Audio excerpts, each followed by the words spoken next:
जय जगन्नाथ। मैं शिवानी चक्रवर्ती बिहार चक्रवर्ती अपने चैनल बॉन्ग फूड टेल्स में आप सबका स्वागत करते हैं।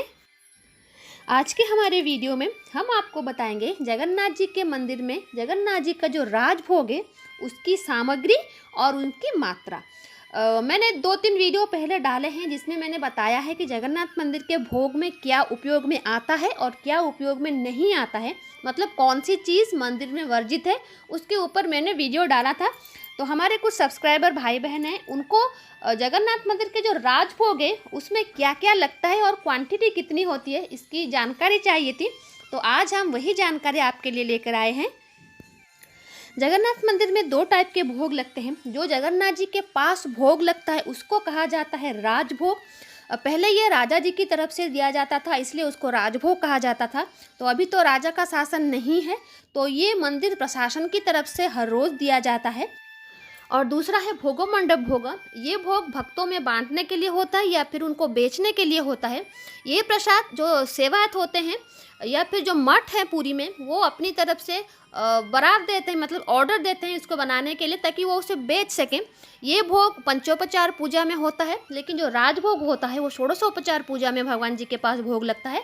और ये भोगो मंडप भोग, उसमें बहुत सारी चीज़ें एक्स्ट्रा डाली जाती हैं जो राजभोग में नहीं डाली जाती। तो आज हम बात करेंगे राजभोग की। जो राजभोग में जो सामग्री उपयोग होती है उसकी और उसका जो माप, उसका जो क्वांटिटी होता है, उसके बारे में आज हम आपको जानकारी देंगे। जगन्नाथ जी के पास जितनी बार भोग लगता है दिन में, सबसे पहला जो भोग है गोपाल वल्लभ भोग, उसको छोड़ के बाकी सारे भोगों को धूप कहा जाता है। और इस धूप को सुचारू रूप से कार्यान्वित करने का जो दायित्व है वो महास्वार नियोग उनका है, इसीलिए वो गठन किया गया था महास्वार नियोग। और ये राजभोग की पूरी जिम्मेदारी उनके ऊपर है। जैसा मैंने वीडियो की स्टार्टिंग में कहा था कि राजभोग जो है राजा की तरफ से दिया जाता था। अभी तो राजा जी नहीं हैं, लेकिन गजपति जी हैं, लेकिन ये उनकी तरफ से अभी नहीं आ रहा है, ये मंदिर प्रशासन की तरफ से आ रहा है। और ये राजभोग आम लोगों के लिए नहीं होता, इसके ऊपर अधिकार राजा जी का होता है या फिर उससे रिलेटेड जो भी सेवायत हैं उनका होता है। और इसकी क्वांटिटी बहुत कम होती है क्योंकि ये भोग बहुत पहले आम जनता को नहीं मिलता था। जगन्नाथ जी का भोग नहीं पा सकते थे, कभी कोई बेच दे तो अलग बात होती थी। तो जनता को किस तरीके से भक्तों को भोग मिल सके, इसी की वजह से भोग मंडप भोग की परिकल्पना की गई थी, जिसको भांड भोग कहा जाता है। और जिस भोग को अभी हम खाते हैं आनंद बाजार में, वो भगवान जी के पास पंचोपचार पूजा में भोग लगता है। तो चलिए जानते हैं कि जगन्नाथ जी के राजभोग में कौन सी सामग्री लगती है और उसकी क्वांटिटी कितनी होती है। तो सबसे पहले होता है रॉ राइस, और इसकी क्वांटिटी होती है 55 किलोग्राम। पर विशेष पर्व को छोड़ के मैं बोल रही हूँ, जो हर रोज़ का है 55 किलोग्राम। इससे खिचड़ी बनती है, सादा अन्न बनता है, घी अन्न बनता है, कानिका बनता है और खीर भी बनता है। तो इसकी क्वांटिटी होती है 55 किलोग्राम और ये रॉ राइस होता है। लेकिन खुशबूदार होती है। बहुत किस्म के चावल मंदिर में यूज होते हैं, छोटे दाने वाले, लेकिन बड़े दाने वाले जो बासमती राइस होते हैं वो जगन्नाथ मंदिर में नहीं होते। यहाँ पर गोविंद भोग या फिर कृष्ण भोग की चावल के उपयोग में आते हैं। तो दूसरा होता है चावल का आटा। ये बहुत सारे पीठा बनाने में और कड़म्बा बनाने में इसका उपयोग होता है। और ये चावल का आटे की क्वांटिटी है 28 किलो 650 ग्राम। उसके बाद है मूंग दाल, उसकी क्वांटिटी होती है 7 किलो 250 ग्राम। उसके बाद है उड़द दाल। उड़द दाल की क्वांटिटी होती है 18 किलोग्राम।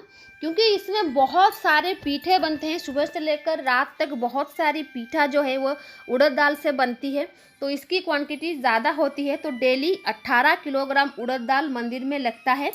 और उसके बाद है घी। घी मंदिर में लगता है 21 किलो 980 ग्राम। ये राजभोग का घी है, क्योंकि जगन्नाथ मंदिर में हर चीज़ जो है वो घी से बनता है। तो भोगो मंडप भोग का अगर घी हम ऐड करेंगे तो और भी ज़्यादा हो जाएगा। तो लेकिन जो राजभोग का घी की क्वांटिटी है वो 21 किलो और 980 ग्राम है। और उसके बाद है किशमिश, जिसकी क्वांटिटी है 50 ग्राम। और उसके बाद है गुड़। गुड़ की क्वांटिटी है 21 किलो 412 ग्राम। गुड़ का उपयोग मंदिर में बहुत होता है, खीर से लेकर पीठा तक बहुत सारी भोग सामग्री में गुड़ का इस्तेमाल होता है। तो यहाँ पर गुड़ की जो क्वांटिटी है बहुत ज़्यादा होती है। तो जैसा मैंने कहा 21 किलो 412 ग्राम है गुड़। उसके बाद है खंड, ये गुड़ और दूध के साथ बनाई जाती है और इसकी उपयोगिता हर रोज़ मंदिर में होती है भगवान जी के भोग को सजाने के लिए। और इसकी क्वांटिटी होती है 3 किलो 500 ग्राम। खंड की क्वांटिटी होती है 3 किलो 500 ग्राम। उसके बाद है आटा, आटा 25 किलोग्राम हर रोज़ मंदिर में यूज़ होता है। तो उड़द दाल की तरह आटे से भी बहुत सारे पीठे बनते हैं, तो इसकी भी उड़द दाल की तरह क्वांटिटी बहुत ज़्यादा होती है, तो 25 किलोग्राम आटा लगता है। और सूजी खीर बनाने के लिए लगती है, वो उसकी क्वांटिटी होती है 600 ग्राम। बेसन कढ़ी बनाने के लिए लगती है और बूंदी बनाने के लिए लगती है, उसकी क्वांटिटी है 300 ग्राम।